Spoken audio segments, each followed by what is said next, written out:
Thanks for the offer of the All floor. It's good. I think. Yeah, I want to make sure he's double checking right there. So. Okay. What's that? Thanks for the suite. Oh yeah, you're welcome. Yeah. Thank you. Hey guys, I gotta thank Chris out loud for hooking me up with a place to sleep this weekend. So if you all see him, if you could somehow buy him an adult beverage and just put it on your expense report and send it to me, I'll take care of it. But yeah, give a round of applause for Chris so I didn't have to sleep on the floor.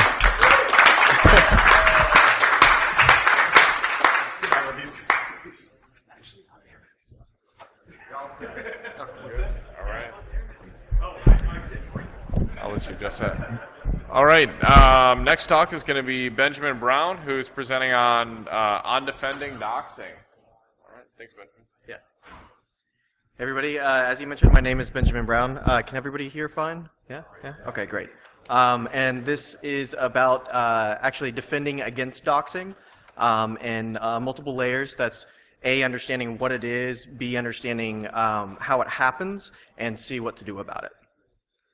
So, of course, the About Me slide, who I am and what I do. I work for Akamai Technologies, and I work on their customer security incident response team. Whenever they're having an ongoing attack or we have knowledge that there's about to be an attack with a customer, then we'll go in and help them deal with that. And then afterwards help them to harden further in case of future attacks. I also do systems architecture reviews. So whenever there's a new product coming out for our company, I'll go with the design team and the developers and help them to think adversarially and critically about the system that they're designing and the systems that it will touch, and looking at it in terms of an ecosystem rather than individual components in a vacuum. I also do buzzword threat research and buzzword actor profiling, cyber drink, and also training and workshops for security and adversarial thinking. All right, so what are we talking about here? Doxing, and then I'm also going to be talking a little bit about swatting. So doxing defined here is publicly releasing a person's identifying information, including, but not limited to, full name, date of birth, address, phone number, and pictures. Oftentimes that also includes things like social security number and information about their loved ones and those that they're close to. And when I say swatting, what I'm talking about is causing a SWAT team to go to somebody's house, and bust in because the SWAT team believes that there is an ongoing issue at that house, typically like a kidnapping or a death or slaying or something like that. All right, so why should we care about these things? Well, there's a large range of impacts from doxing happening.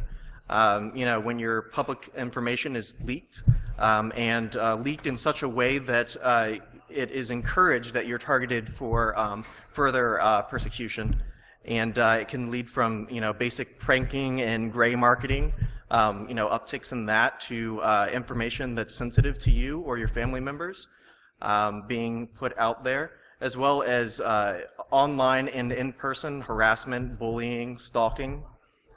There is also identity theft, especially financial identity theft, that is often in tandem with being doxed. The ability for somebody to swat you now that they have information about you and where you live or where you work. And also you could be easily targeted for physical attack. And we'll see some instances of that later on. So, the first tier, the sort of play tier here, you could start getting crank calls, which that's obnoxious, but you can deal with that. But in that same sort of sphere is the more malicious calls, people trying to social engineer you based on the information that they already have about you, or someone trying to scam you based on inside information that you might not know they have. Then another, with physical access, it could be something as simple as flaming bag of dog poo being left on your doorstep, or something a little more serious, like having your tires slashed. Oh, sorry. Having your tires slashed, yeah. And that's also especially if you're like rushing, trying to get to work, or you have an important meeting, that's something that could really have a major impact in your life. So those are theoretical things. Let's get into some real instances where this has had an impact. So this was, I obscured the names in this, of course, but this was a fellow a few years ago who was working for a financial services firm in New York, or excuse me, in Boston, and he wrote to his boss October 31st, at almost 4 p.m., and he said, "Hey, Paul, I just wanted to let you know that I will not be able to come into work tomorrow. Something came up at home, and I have to go to New York for the next couple of days. I apologize for the delayed notice," and the subject says family emergency. So he's letting his boss know, I have to rush out now. I won't be able to be here when I said I would be here. I've got a family emergency to deal with. So the next day, at around 5 p.m., his boss writes back and CCs the director and says, "Hey, Tim, thanks for letting us know. I hope everything is okay in New York. Cool wand." Cool wand? Well, that's weird. Why would he say that? And why did he CC the director? Well, turns out, unbeknownst to Tim, that even though he was really, really careful about what information he let out about his family emergency and what was going on, some of his friends and friends of friends weren't so careful about that and ended up outing him on social media. So he had a really nice wand. He went to a Halloween party. Wasn't actually a family emergency. So even though he was, being pretty good about his OPSEC, his friends and friends of friends tagged him and then wrote long posts about everything that they were doing, playing Edward 40 hands, taking bong hits, all of that stuff at this party. He lost his job.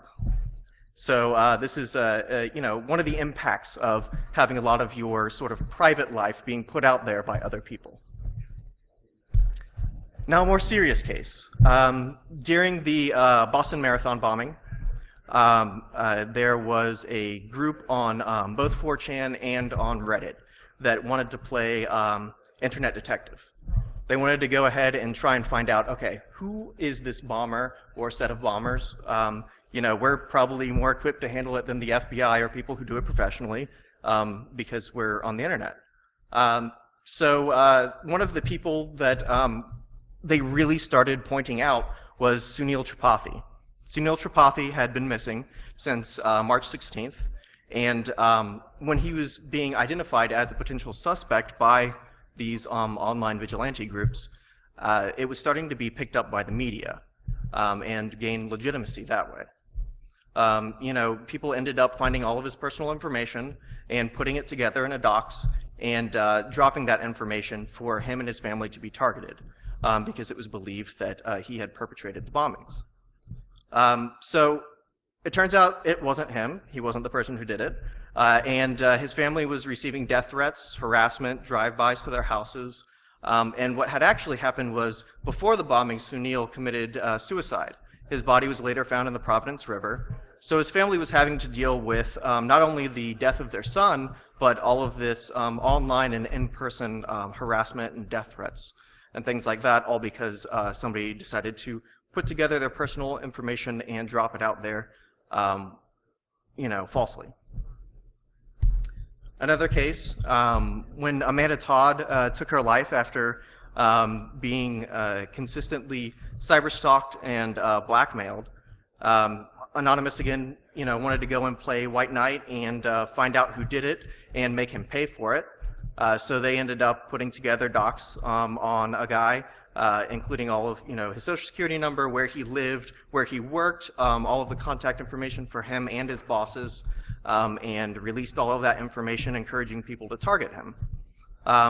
It ended up being the wrong person again, and he had to quit his job, move across the country, and legally change his name. He had to actually quit his job because his bosses told him if he didn't put a stop to what was going on, because they were also being harassed, that they would fire him. Again, a case of somebody who has been doxxed and it has really seriously negative impacts on their life.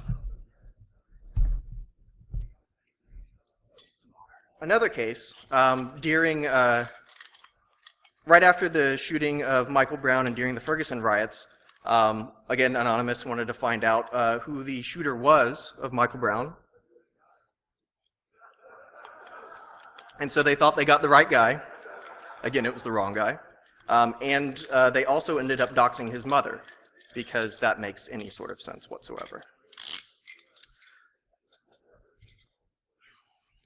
So it turns out not only did they receive death threats and items thrown at their house and drive-bys and things like that, but they also had another level of financial ID theft. Accounts were opened in their name, cards were opened in their names, and they had their credit scores and their credit in general completely ruined. They're still working on getting all of that taken care of and fixed. And it's just an ongoing nightmare for them because some kids decided to out all of their private information and target them for all of this mayhem. Okay, so those sorts of things are scary, and their impacts to your, your financials, your sense of mind, things like that. But with swatting, it goes one step further, and that now it's your life that's on the line.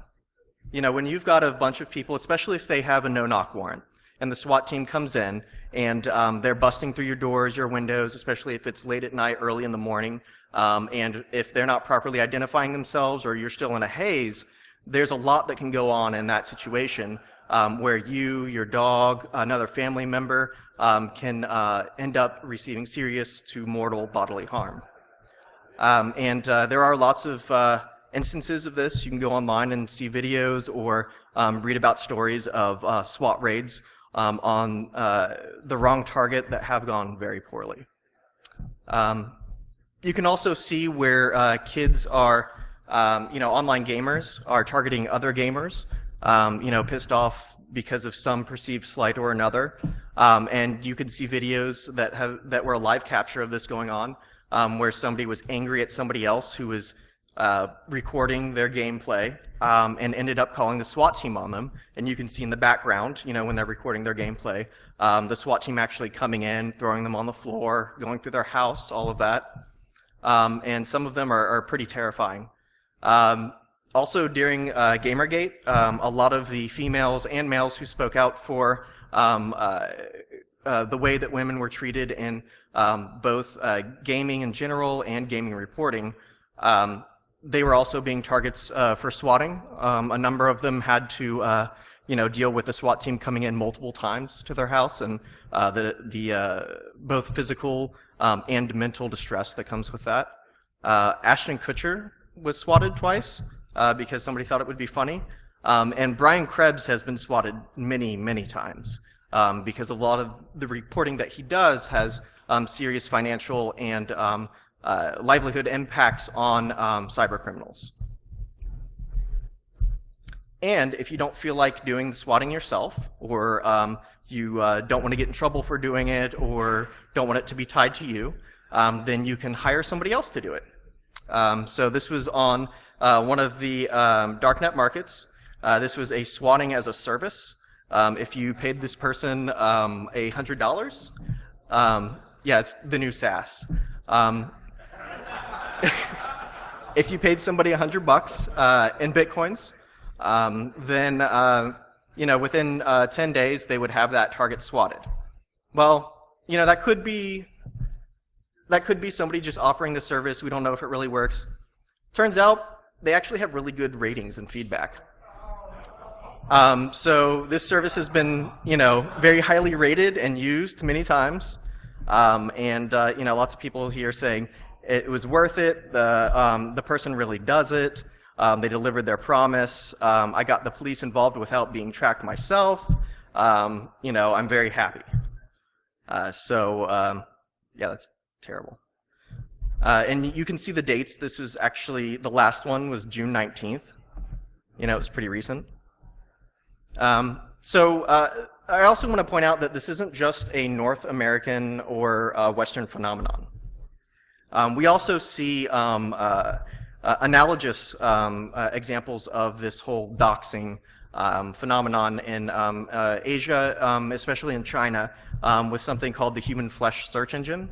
And what this started out with was a way for a group of people on a forum to gather lots of information about somebody who was doing something that was malicious or unethical, typically in research circles, which that's a really big deal in China right now, and also for targeting police or military officials who were performing human rights violations. And now it has sort of evolved into anybody who has a beef with anybody else will make up some story about how they were wronged and get this whole group of people and then friends of their friends and friends of their friends to gather all of this information about a person and then use that for nefarious purposes. We also see doxing in the Eastern European former Soviet bloc. It's a little different there in that most of the targets are celebrities or high-profile figures, and these are traded like baseball cards. It's, I've got the docs of this person. If you give me the docs of that person, I'll swap with you. There was even a site where you could go and get them and then also pay for specific targets. This site was taken down probably about 6 months ago and then remirrored later on a Tor site, an Onion site. And you can see some of the people that were doxed here. This includes like their social security number, their credit reports, all of their house's address, their phone numbers, which if you're a celebrity, having your personal cell phone number out there is a pretty big deal. So man, this guy, Ashton Kutcher again, getting targeted. Jay-Z, Beyonce, Paris Hilton, Britney Spears, Hulk Hogan, Donald Trump. I don't feel so bad about that. Arnold Schwarzenegger, Al Gore, Tiger Woods, Jerry Sandusky, again, high-profile character, Chris Christie, Bill Gates, and John Brennan, CIA director. I bet he was really not happy about that. Octomom as well. Okay, so this isn't just used on unsuspecting or sort of innocent people or victims. This is also used, from skitty to skitty or hacker to hacker.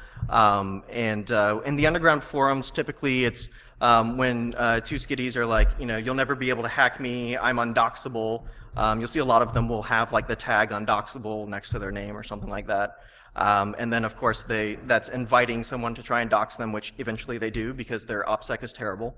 And then also for sellers of underground services like credit card thieves or cryptors or somebody who's offering actual plastic hardware or machines for making IDs.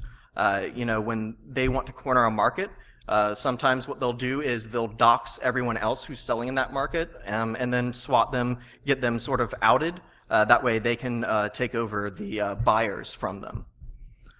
It's also a response to people who are labeled as rippers or grifters. Typically they're called grifters in the Russian forums, but rippers in most of the English ones. They're people who offer a service and don't deliver and then take the money. So a lot of times people will try and dox them and then either swat or have something like that information sent to the police for their local area or something like that. And then also among darknet market vendors, it's used mostly in two ways. It's used as a coercive element in having, if another seller becomes a buyer, then when you're a buyer, you give up your information so they can ship you physical goods. Unless you're using a drop, that's really bad because now the buyer has your information and they can use that to make you finish the exchange early before they actually send you the goods. Or they can use that information to threaten you to give them more money or they're going to out you to the cops. And then another, it doesn't happen as often, but it's happened a few times. A darknet market vendor has kept all of the information of their buyers and created doxes and found more information and augmented those doxes with them in order to get a sort of get out of jail free card. If they get caught by the police, they'll say, hey, I can give you all this information about all these people who are buying illicit things from me if you, lighten my sentence or, I turn informant, something like that. So don't buy stuff on, the Silk Road knockoffs, guys. All right, so how do doxers do this? How do they get all of this information about us? Well, of course, one of the first places that they'll start is the Googles. They'll start with basic search operators to narrow down their searches, especially if you have a rather common name. And they'll augment it, using their Google foo, which is really just using operators. There's even a site, a Google hacker site that does a lot of this automated for you. If they have either your username or usernames or email address or known email addresses, then they'll try to match an email address to username and vice versa. Usually how they'll do that is they'll knock off the @whatever.com and then try and search just for that portion of it. And that'll link a lot of times to other accounts that you've used on other forums, things like that. They'll also, for sites where the information was ephemeral or you thought you've deleted it, a lot of times they can go into something like the Wayback Machine and find an older snapshot of a forum or site where you've said something or given up some information. So even if you've deleted it, it might still be there. They also look at variations of usernames and email addresses. If you're hottotrot@hotmail.com, then they'll look up hottotrot2 or hottotrot1 or something like that. And there are actual tools that'll go through all of these variations automatically for them and try and find where they're in use. Speaking of tools, there are some ways to automate this for them, and I'll go over each one of these. So the harvester is a lot of fun. You put in either an individual or that's more useful with looking at entities like businesses, nonprofits, things like that. And what you'll do is you'll put in the main domain, and it'll automatically search for you on social media, on Google, Bing. I don't know if that's ever helpful.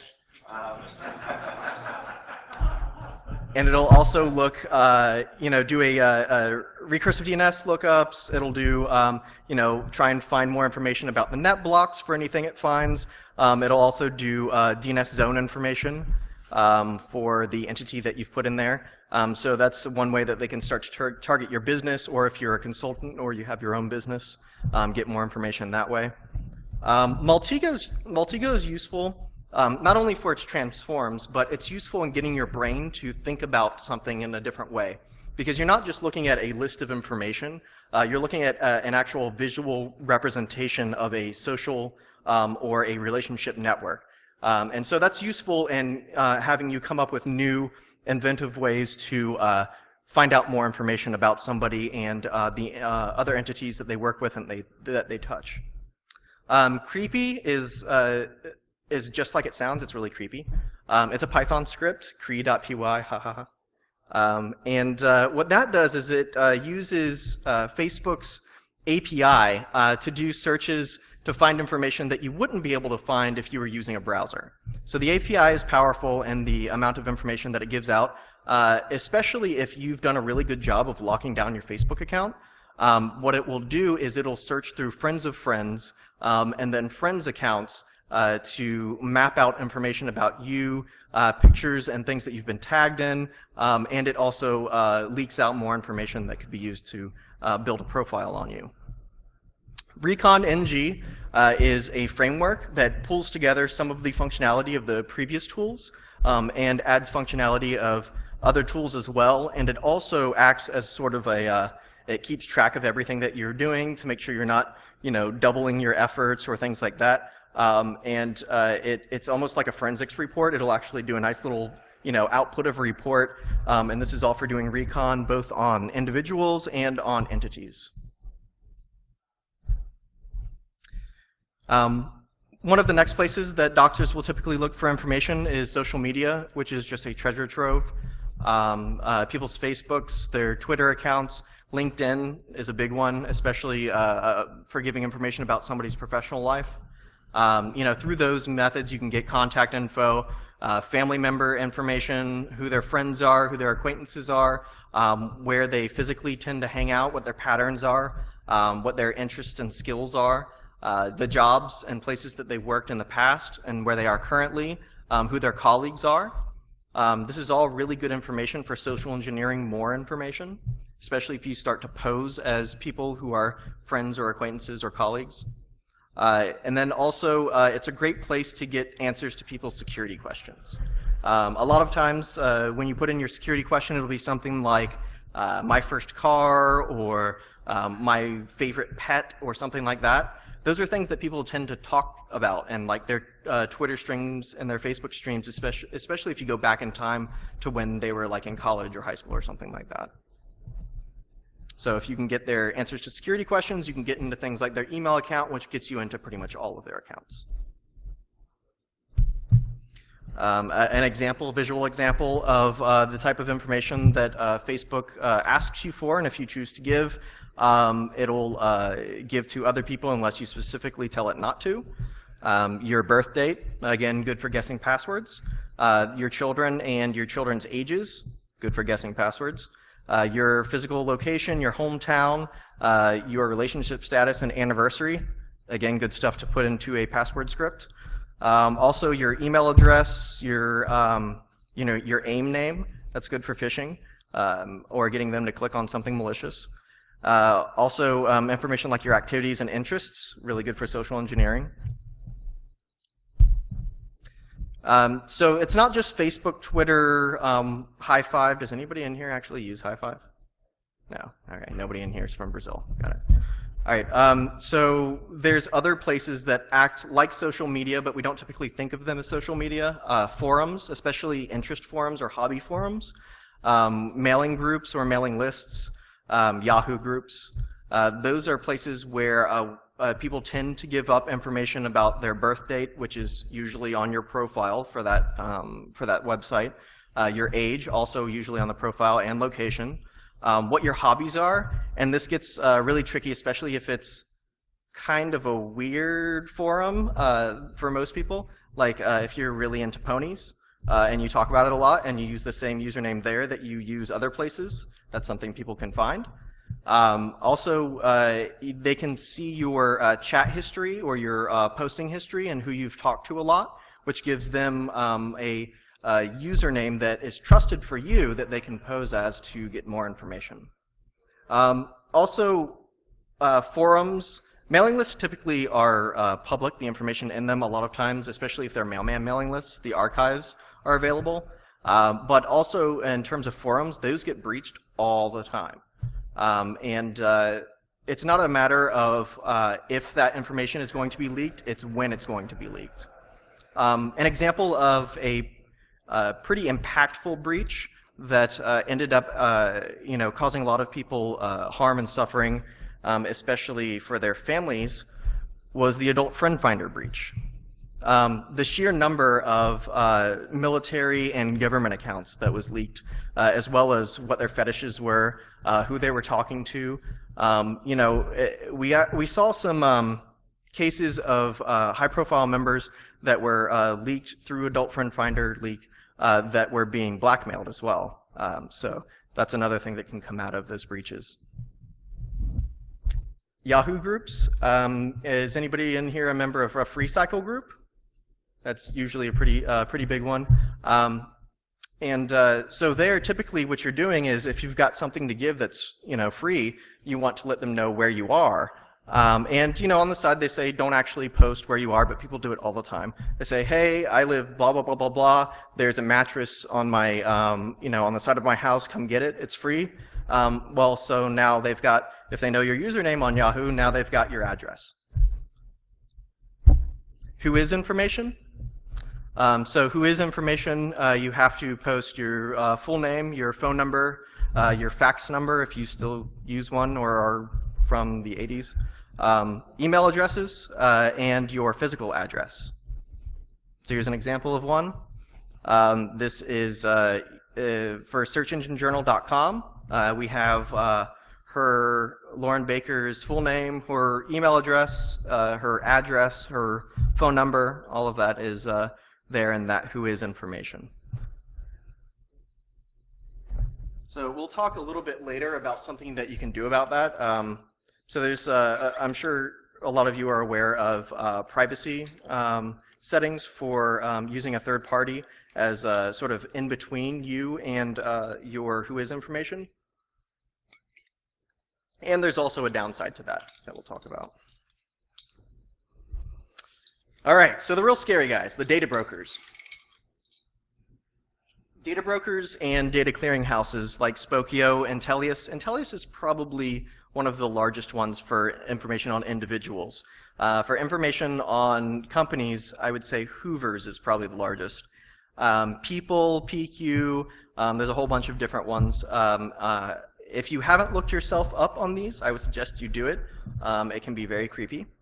A lot of the free information that you can get without having to pay money includes full name of people, a lot of times including the maiden name, their age, their current and former addresses, their current and former phone numbers. Sometimes it's parts of the phone number are starred out, so all you have to do is look through like 4 of them, and they all have different numbers in the phone numbers that are starred out, so you can just use that to actually match them and get a full phone number. And then it'll list family members, their ages, their current and past addresses and phone numbers, things like that. And then if you pay, you get things like their criminal records, their financial records, if they've had any court-related finance issues, bankruptcies, things like that. Their school records sometimes, medical records sometimes even, and retail activity information. You know, when you go into a place to buy something and they say, hey, what's your, you know, your email address and your zip code? That information, along with other information, is sometimes bundled up and then sold off to third parties, which ends up a lot of times in these data clearing houses. So you can see an example of what Intellius offers. They offer 3 different levels. For the first one, you can get, of course, the date of birth, their average income, their address history, the value of their home, you know, things like that. And then if you pay a little more, you can get their, oh yeah, that one comes with a background check. Their property records, social security number. And then if you want to pay a little more, you'll get things like liens that they might have on their properties, aliases that they've used in the past, who their neighbors have been, their marriage history, bankruptcy history, any judgments or lawsuits, family death records, divorces, all of that stuff. So this one's rather insidious. This is a company that's a data broker, Spokeo. They actually advertise that they will uncover personal photos, videos, and secrets guaranteed. I don't know how they sleep at night. Public records. This is another area where a Doxxer can get lots of information. And here they can get business and corporation information, deeds, patents, and trademarks. All of those typically leak information about your business partners, your addresses, histories of dealings with different people, as well as mappings to other entities that you've been involved with. You can see here in State of Missouri articles of incorporation. For a nonprofit here, it lists the full names of all the people involved in the incorporation, their addresses, and sometimes it often includes, or sometimes it also includes phone numbers. This is a Buncombe County GIS and deed information website, and here you can see it'll give for a piece of property, or you can search by owner, you can search by a number of other things. You can find out their current address, the address of the property that you're looking up, how much it was worth when it was sold, how much it's worth now, who owned it before. This is really useful in social engineering, especially if it was just sold or transferred, because posing as somebody who is related to or in some way affiliated with the person that you just had a retail deal with, you're likely to open up any attachment that's sent from them.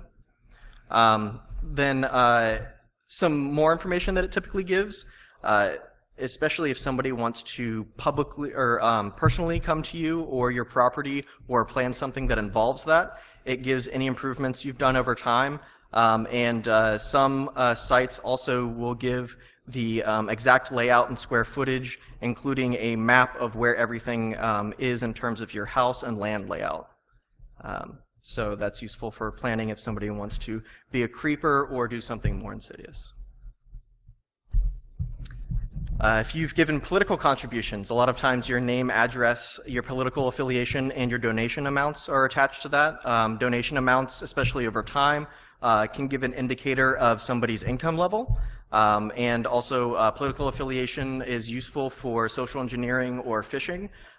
If you know that they are very into a particular issue, typically you can tell this not only by political contributions, but by petition information as well, then you can get them to click on something or go to a link that seems to really be in their interest.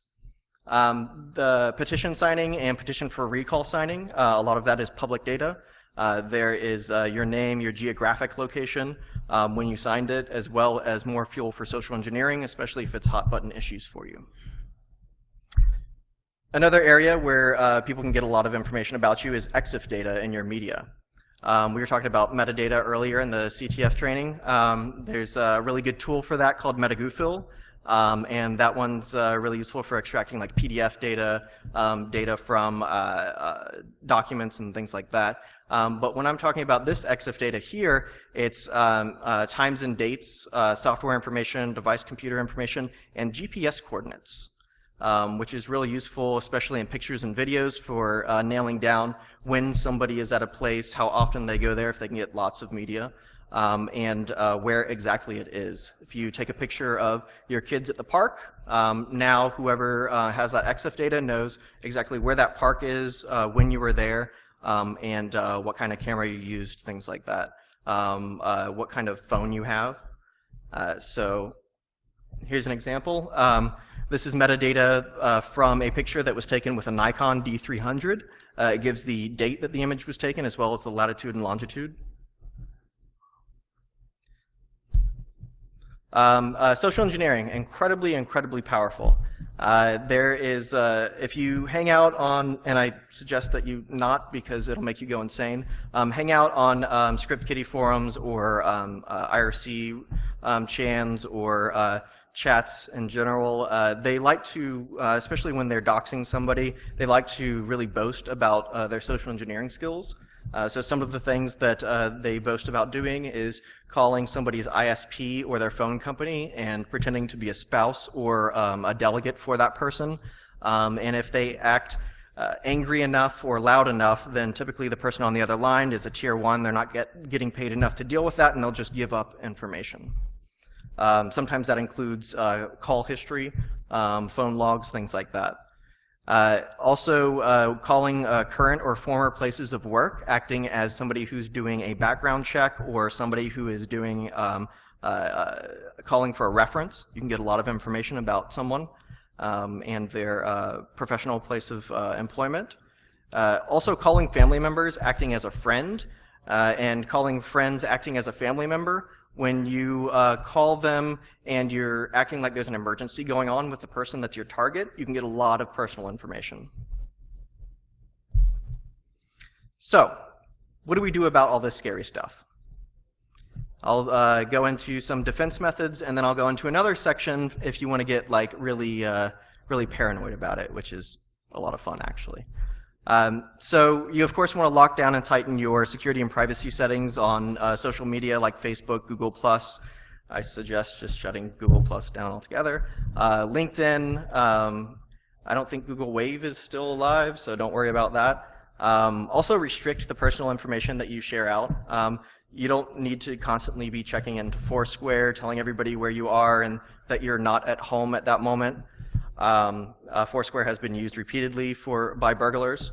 And also vet connection requests. LinkedIn is not Pokemon. You don't have to catch them all. You know, make sure it's actually somebody that you know or that you've met, because when they you know, get into your LinkedIn profile, not only do they see lots of information about you, but they can then look at information about your company and your the people who you're in relationship with. Also use the untag option rather judiciously.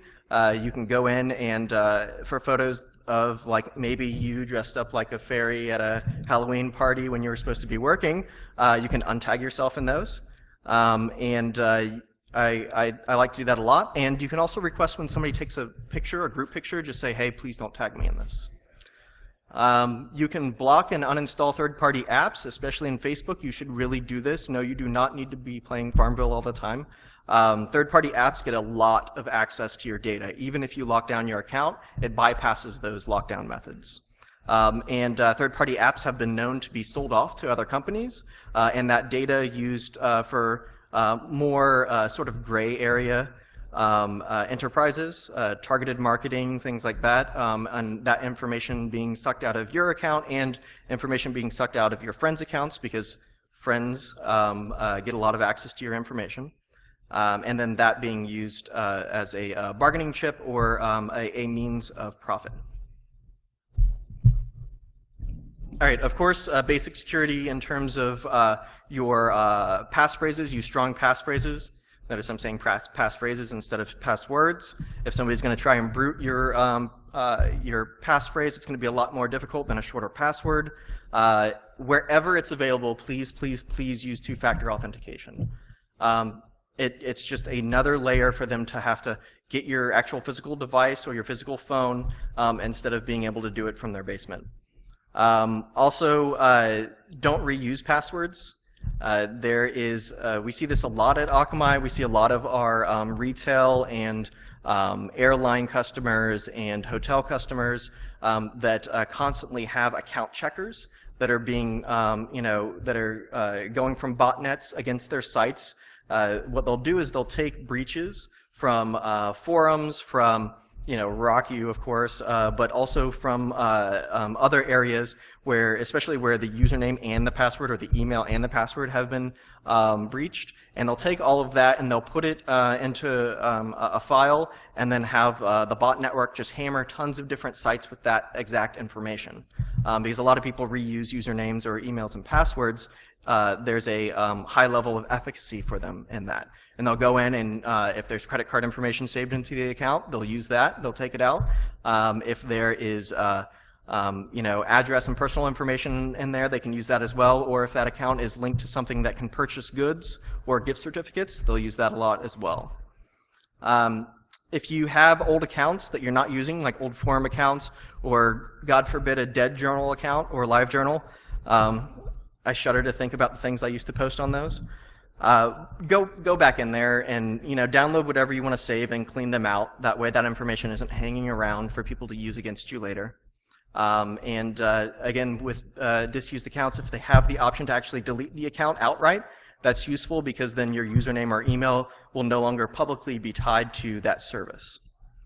Also, retail sites, don't let them save your data. They're going to get breached at some point, and then chances are they're not actually keeping your credit card or personal information in a very secure way, so that'll get leaked if you allow them to save that information. For whois information, you can use private registration.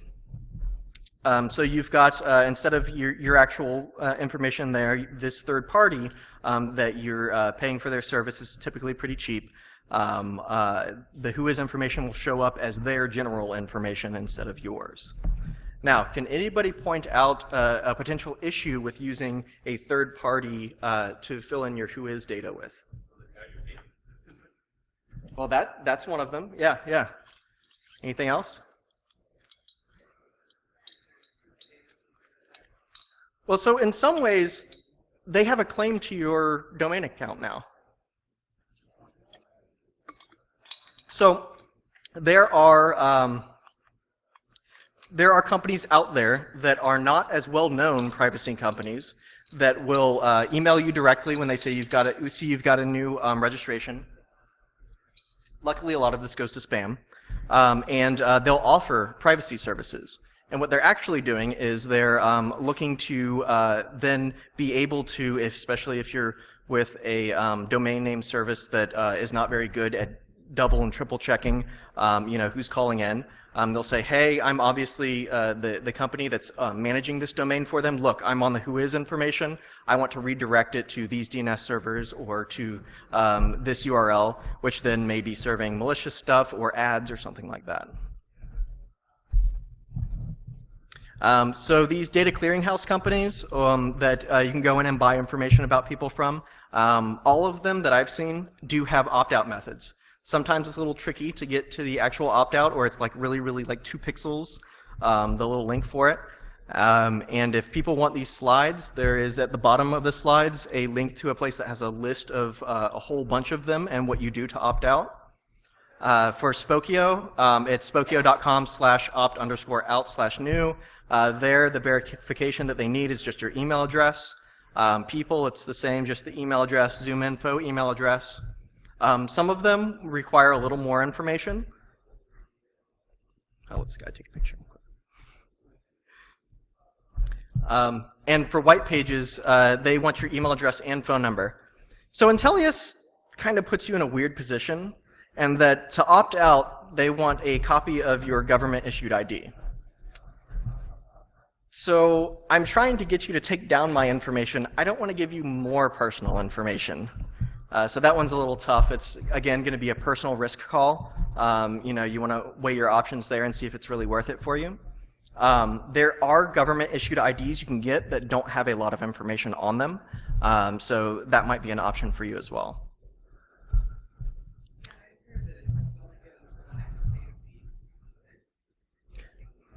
Right, so if you're a very public person, then you're going to have to be on top of this constantly, because it's just going to keep renewing, and you can just keep, you know, you can even, there are services that I'll talk about a little later that will do it for you as well. If you're incorporating, or you're trying to get a patent or a trademark, or you know, something like that, one of the things that you can do to keep your name and your business partners' names and information out of public records is to register a fictitious or doing business as name. A lot of states don't actually require that you register this fictitious name with them. You can just use it, and you just keep using the same name. For the ones that allow you, that require you to register, you can do this at the clerk's office, the county clerk's office, or a lot of state government websites will have a link to it. Or they'll have a special office for doing business as or fictitious name registration. And what this does is it'll cover your, of course, you and your partner's names, as well as your LLC or corporation location information if you choose so as well. And then sort of related to that, for public records about land and housing that you own, you don't necessarily have to have your personal information on there. What you can do is you can set up a land trust through a real estate lawyer, or you can set up a holding corporation. Again, if you want to set up the holding corporation, you can add another layer and do that as a fictitious name. And then what that'll do is that, again, it'll protect your name, address, etc. What will show up is the land trust's name and information, or your lawyer's name and information.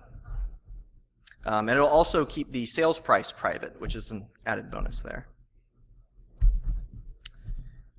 In terms of EXIF data, what you want to do there is you can either go in and for each piece of media that you want to post or let out somewhere, you can go in and clean it manually yourself, or you can just go in and turn off the location tagging information or option on devices. A lot of them it's on by default, so you can go into your iPhone, your Android phone, your new digital camera, or your video recording device, and turn off the location tagging, and there are other metadata options that you can turn off as well.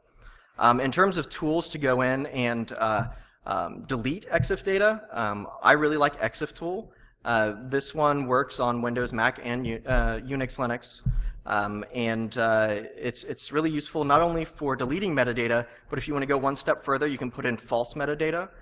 You know, false GPS data, false time and location, you know, stuff like that. And on that note, we'll move into the super paranoid level of maskirovka, which is deception. And that word's a term from Russian military tactics, and it was used very successfully during the Cold War. If anybody's familiar with the Bay of Pigs or with the Cuban Missile Crisis, their use of maskirovka was very effective and almost led to very catastrophic outcomes. And what that is using lots of false information seeded with truth. That way it all looks like noise. So, How can we apply this in terms of our online presence? Well, we can use different and meaningless email accounts, usernames, and passwords for each and every website that we sign up for or that we use. And not only is this useful in not allowing people to link accounts, account to account, and then link them to you, but it acts as sort of a canary in the coal mine.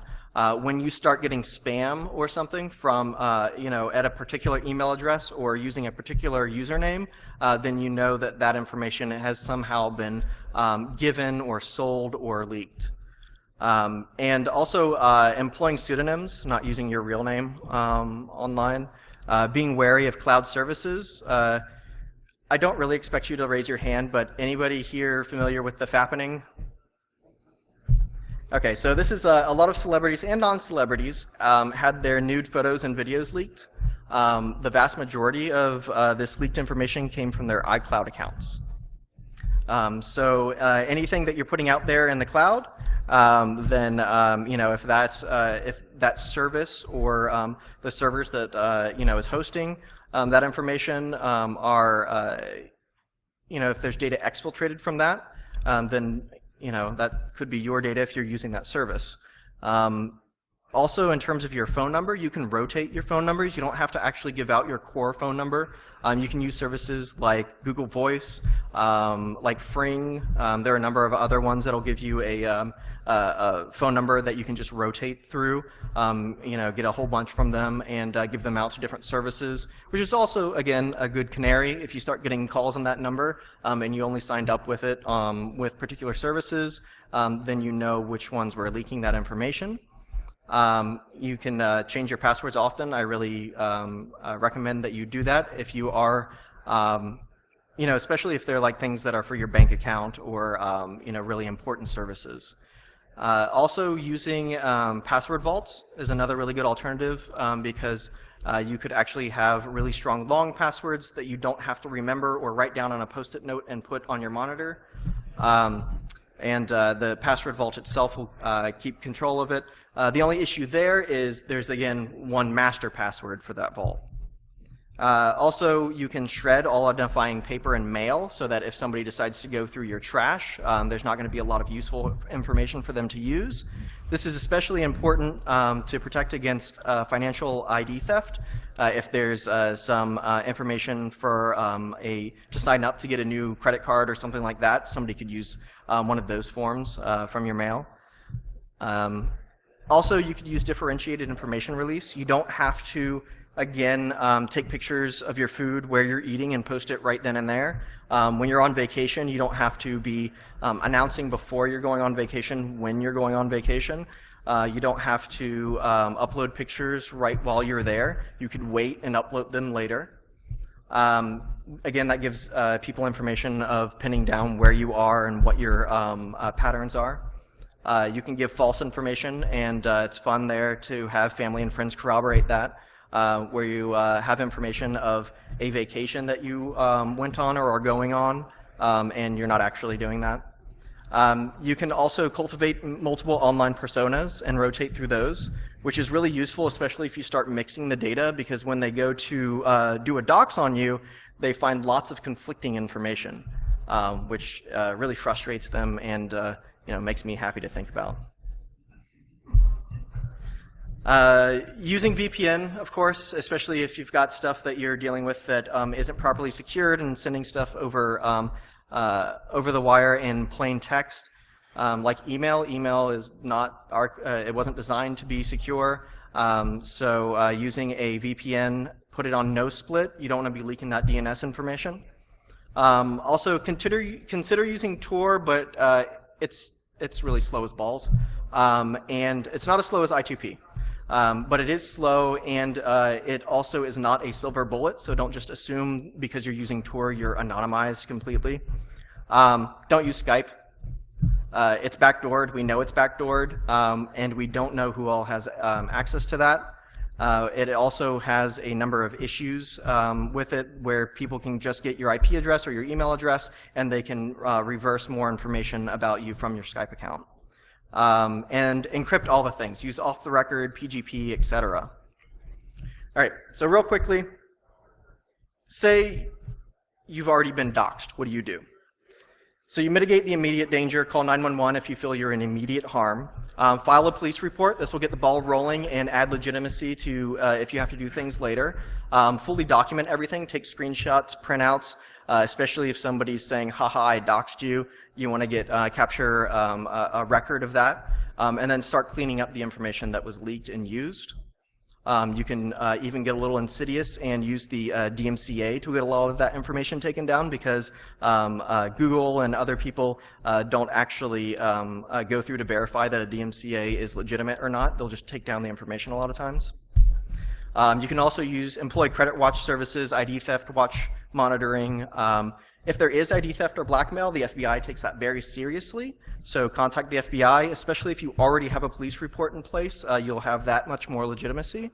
And if you're concerned about swatting, talk to your local police. There's been a lot of people who have been swatted and then talked to their local police, and then later SWAT attempts were thwarted just because they had that interaction and that knowledge with the police.